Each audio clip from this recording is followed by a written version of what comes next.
हमारे वयस्क जीवन के महत्वपूर्ण निर्णय के माध्यम से एक यात्रा पर निकलें, खरीदें या किराए पर लें। यह वीडियो आपका अंतिम मार्गदर्शक है जो अच्छी तरह से तैयार किया गया है ताकि आप रियल एस्टेट निर्णयों के जटिल परिदृश्य का समाचार कर सकें। चाहे आप पहली बार घर खोज रहे हों या अपने निवास स्थिति में परिवर्तन की सोच रहे हों, खरीदने और किराए पर लेने के लाभ और हानियों को समझना बेहद महत्वपूर्ण है। हम सभी इस वीडियो में हर विकल्प के लाभ और नुकसानों में गहराई से जाएंगे, आपको उन्हें समझने और ध्यान में रखने की शक्ति देंगे ताकि आप एक सूचना संवेदनशील निर्णय ले सकें जो आपके जीवन शैली, वित्तीय लक्ष्यों और भविष्य की योजनाओं के साथ मेल खाए। आइए साथ में रियल एस्टेट मार्केट के रहस्यों को सुलझाते हैं, घर खोजने की आपकी यात्रा को सूचित और रणनीतिक बनाते हैं। घर के स्वामित्व का सपना कई संस्कृतियों में गहराया है, जो स्थिरता, निवेश और व्यक्तिगत स्वतंत्रता का प्रतीक है। घर खरीदना संपत्ति प्राप्त करने से अधिक है, यह आपके भविष्य में निवेश है।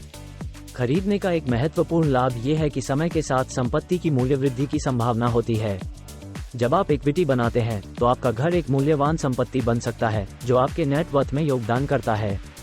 इसके अतिरिक्त घर का स्वामित्व आपको प्रतिबंधों के बिना अपने स्थान को अनुकूलित करने की स्वतंत्रता प्रदान करता है, जो आपके स्वाद और जीवन शैली को प्रतिबिंबित करने वाले व्यक्तिगत शरणागत का रूप बना सकता है।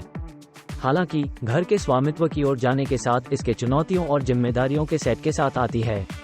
घर खरीदने के आरंभिक लागतें जैसे डाउन पेमेंट, क्लोजिंग लागतें और अन्य संबंधित शुल्क महत्वपूर्ण हो सकती हैं। घर के स्वामित्व भी नियमित व्यय लाता है, जैसे हाउस लोन के भुगतान, संपत्ति कर, बीमा और रखरखाव लागतें, जो परिवार की साझेदारी से उच्च हो सकती हैं और आमतौर पर किराए की लागतों से अधिक होती हैं।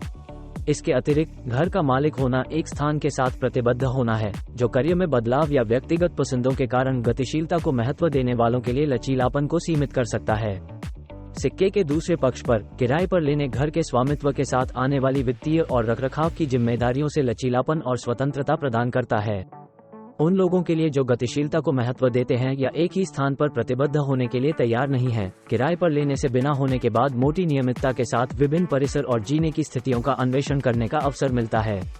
आमतौर पर मुद्रण के मुख्य रखरखाव और मरम्मत लागतों को खाता करते हुए किराएदारों को वित्तीय रूप से और पूर्वानुमानित रूप से अधिक सुस्त बना सकता है।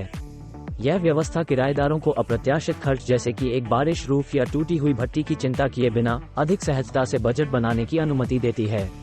हालांकि किराए पर लेने के नुकसान भी होते हैं। प्रमुख अवांछना में से एक है कि पूंजी निर्माण की कमी होती है। मासिक किराए की भुगतान लैंडलॉर्ड की पूंजी में योगदान करते हैं, न किराएदार की वित्तीय वृद्धि में।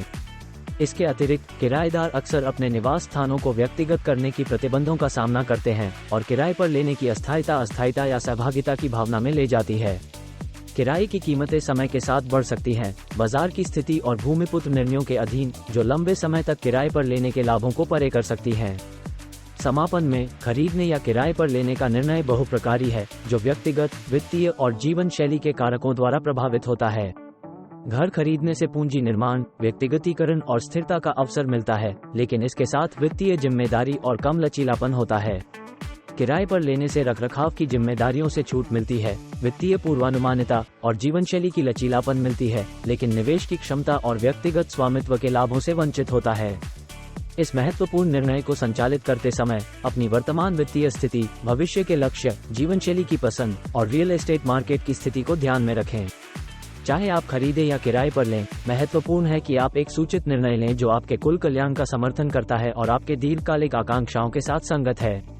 याद रखें, चाहे वो एक घर हो जिसे आप स्वामित्व में रखते हों या एक जगह जिसे आप किराए पर लेते हों, घर का सच्चा अर्थ वहां है जहां आप सुरक्षित, खुश और सबसे अधिक अपने आप की तरह महसूस करते हैं।